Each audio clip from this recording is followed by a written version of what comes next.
Assalamualaikum warahmatullahi wabarakatuh. Kami dari kelompok 2 ingin mempresentasikan dan membuat model dari judul kami, yaitu penerapan metode klasifikasi untuk pemilihan komentar positif dan negatif pada aplikasi Mobile Legends berdasarkan data komentar di Google Play Store.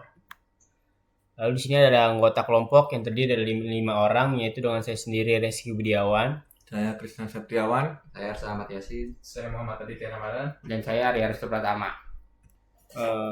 Lalu yang pertama di sini yaitu ada latar belakang, yaitu Mobile Legends Bang Bang adalah game MOBA populer di Indonesia.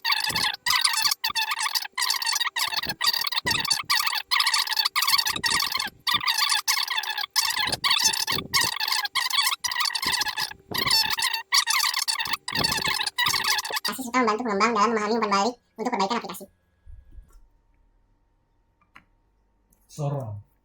Baik, di sini saya akan melanjutkan dari presentasi sebelumnya. Di sini selanjutnya ada manfaat penelitian. 1. Bagi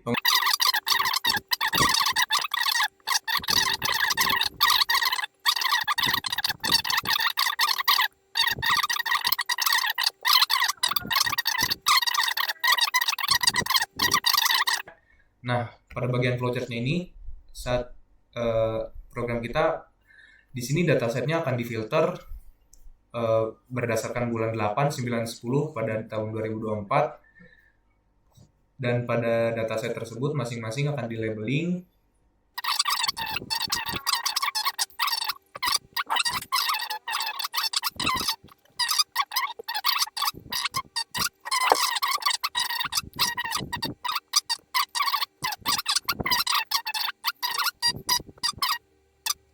akan dihitung berapa jumlah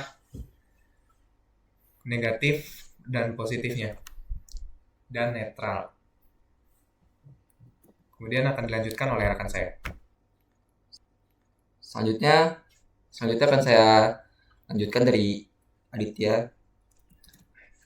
Di sini ada landasan teori. Pertama ada analisis sentimen. Analisis sentimen ada proses menganalisis data digital untuk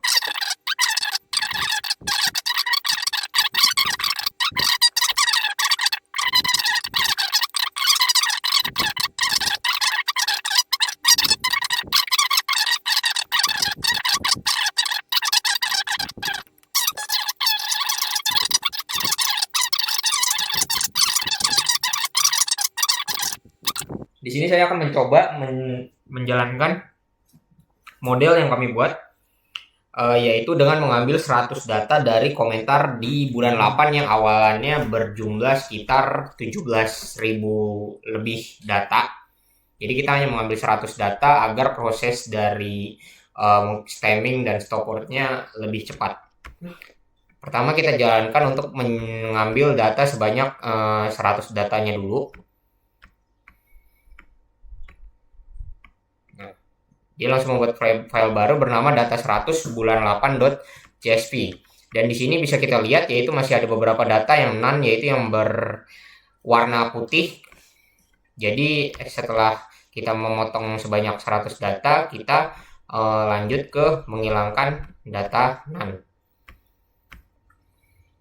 Nah, setelah menghilangkan data none, maka akan membuat file baru bernama dataset bulan 8. Dan bisa kita lihat dari data ke 1 sampai 25 di yang file data 100 bulan 8 masih terdapat data yang masih berwarna putih, yaitu atau data none. Tetapi di dataset bulan 8 semua itu sudah menghilang. Lalu sekarang kita jalankan menghapus emoji, yaitu seperti love ataupun emot ketawa, emot jempol. Kita akan hapus semua.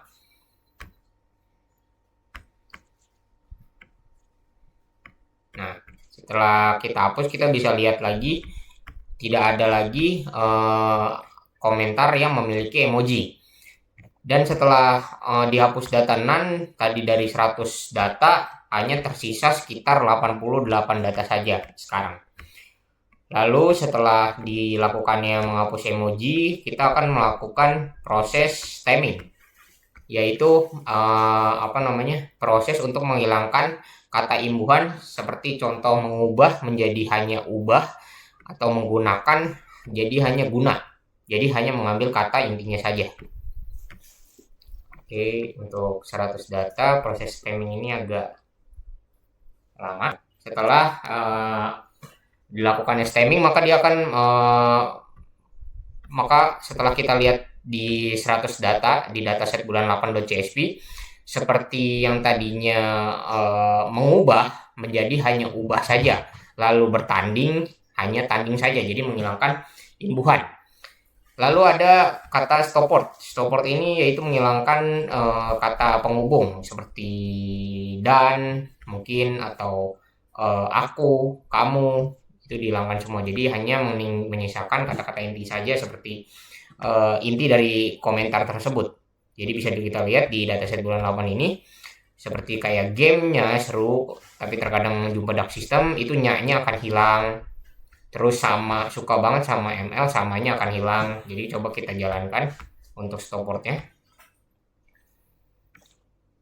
Nah, setelah dijalankan lalu kita lihat dataset bulan 8. Nah, suka banget ML, samanya jadi hilang karena dia termasuk kata stopword. Setelah stopword dijalankan, ini sudah cukup untuk melakukan preprocessing. Jadi sekarang kita akan mengubah kalimat ini menjadi token atau tokenization, yaitu mengubah satu kata menjadi satu string, sebuah string. Jadi itu akan memudahkan proses TF-IDF dan klasifikasi. Nah, sekarang kita jalankan tokenisasi. Nah, setelah kita jalankan kita lihat. Nah, seperti ini. Jadi satu kata akan diubah menjadi satu string. Jadi akan memisahkan per kata. Jadi setelah kita melakukan tokenisasi, kita akan melakukan evaluasi klasifikasi, yaitu menggunakan di sini kita bisa lihat di programnya, yaitu bisa mengklasifikasi menggunakan pertama kita akan TF-IDF factorization dulu, lalu kita akan nge-split datanya menjadi 80% data latih dan 20% data untuk data uji. 20%-nya data uji. Jadi 80% data latih dan 20% data uji. Lalu ada di sini ada classification with SVM, yaitu klasifikasi menggunakan SVM. Jadi kita di sini menggunakan dua algoritma, yaitu Naive Bayes dan SVM. Dan kita ini mengapa menggunakan dua algoritma karena untuk mengetes seberapa akurat dua algoritma ini. Jadi kita akan meng-compare antara SVM dengan Bayes. Yang terakhir ada evaluate model. Evaluate model ini untuk menampilkan apa hasil dari model SVM dan apa hasil dari model Naive Bayes. Nah, sekarang kita jalankan aja. Setelah kita jalankan,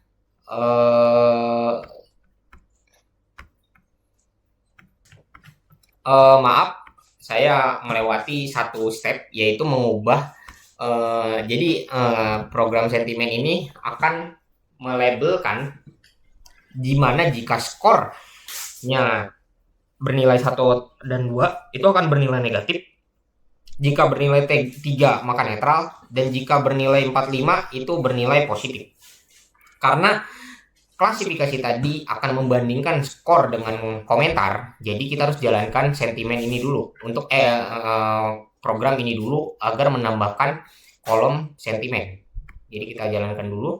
Nah, setelah kita jalankan, dia akan membuat kolom baru bernama sentimen. Nah, di sini ada positif, jika skor 5 positif, skor 5 positif, skor 4 masih positif, tapi nah ini ada 1 negatif. Nah, baru kita bisa menjalankan si program klasifikasi. Nah, di sini langsung muncul klasifikasi untuk negatif, positif, negatif, precisionnya 0, recallnya 0, F1 skornya 0, dan supportnya 4. Positif precisionnya 0,78, recallnya 1, F1 skornya 0,88, supportnya 14. Support ini adalah jumlah dari si komentar. Jadi dari 80 data dan dibagi jadi 20% data 80% data tes dan 20% data uji. 80% data latih, 20% data uji, maka hanya tersisa segini. Jadi akurasinya, makro average-nya precision jadi 0,39, recall-nya 0,50, F1 score-nya 0,44, jumlah komentar 18, lalu weighted average-nya 0,60, recall-nya 0,78, advance score-nya 0,68, support-nya 18. Nah, setelah ini kita akan menjalankan evaluasi yang dimana di situ ada jumlah dari support vector machine, Nest.js, word cloud, bar diagram, dan pie chart. Jadi untuk menjalankan itu saya sengaja membuat program untuk mereverse dari tokenisasi menjadi sebuah kalimat lagi. Karena jika masih posisi dalam tokenisasi, maka word cloud-nya akan error, yang dimana akan memunculkan sebuah tanda kutip. Jadi demi untuk merapikan hal tersebut, kita menjalankan reverse tokenisasi dulu. Jadi kita jalankan. Nah, mulai dari tokenisasi akan berubah menjadi kalimat biasa. Baru kita jalankan evaluasi. Setelah kita jalankan evaluasi, kita tunggu sebentar, masih posisi sama untuk precision, recall, F1 score, dan komentarnya. Nah, di sini ada conversion matrix dari SVM, yang dimana positif itu true positifnya ada 14, netralnya ada 0, true negatifnya ada 4. Lalu negatif false positifnya ada 4, neutral predicted labelnya 0, dan false negatifnya 0. Lalu yang kedua ada convention matrix Nest.js. True positif dari Nest.js ada 14 komentar, true neutral yang nggak ada, true negatifnya ada 4, false positifnya ada 4, neutralnya ada 0, false negatifnya 0. Nah, lalu ini adalah posisi word cloud, di mana mengambil sekitar 30 kata untuk dijadikan seperti ini word cloud. Dan kita bisa lihat dari rata-rata komentar bagus, kata yang masuk ke dalam komentar positif itu ada bagus paling gede. Tandanya dia paling banyak keluar di seluruh komentar. Lalu untuk negatifnya,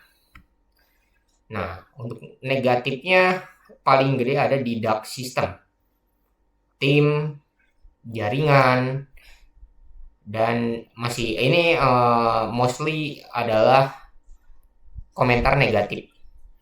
Jadi mungkin kita hanya menjalankan 100 data karena kami udah mencoba untuk menjalankan komentar bulan 8 secara full data, yaitu sekitar 17.000, dan yang paling besar adalah dark system. Jadi karena ini mungkin kita hanya menjalankan 100 data, jadi yang keluar hanya bagian ini saja, jaringan yang paling besar. Lalu untuk pie chart-nya positif di 73,6%, neutralnya ada 24,1%, negatifnya 2,3%. Lalu di bar diagramnya ada positif di angka 60 ke atas, negatif ada di angka 20 ke atas, dan neutralnya ada di bawah 10. Dan sekian model yang sudah kami buat, dan mungkin itu belum terlalu akurat karena kami masih melakukan perbandingan mengcompare antara SVM dengan Nest.js. Jadi mungkin karena kami akan lebih mengasah model kami lagi. Sekian presentasi dari kami, yaitu kelompok 2 terkait model yang sudah kami buat, yaitu analisis sentimen pada komentar aplikasi di Mobile Legends berdasarkan data dari Play Store. Kurang lebihnya mohon maaf. Wassalamualaikum warahmatullahi wabarakatuh.